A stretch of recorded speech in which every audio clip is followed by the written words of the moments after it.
আহা, বলো না যুবক, কতদিন হয় বলতেও পারো না ফজরের ওয়াক্ত কখন,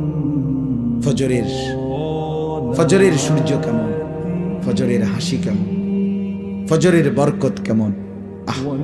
আল্লাহ তাআলা বলেন কুরআন আল ফজর আই সালাত আল ফজর। বাকি ফজরের নামাজকে কোরআন বলা হয়, মানে ফজরের নামাজ এটার নামাজও, আর এটার নামাজটাই কোরআন। তাফসিরে লিখছে মানে হলো এই, ফজরের নামাজ যেন কোরআনুল কারীমের লম্বা তেলাওয়াত দিয়ে মোড়াইয়া প্যাকেটিং করিয়া ফজরের নামাজ দেওয়া হয়েছে। ফজরের নামাজ যেন কোরআন মোড়ানো, কোরআন দ্বারা প্যাকেটিং করা। এই জন্য ফজরের নামাজের তেলাওয়াত কোরআন শরীফ লম্বা হয়, লম্বা হয় না?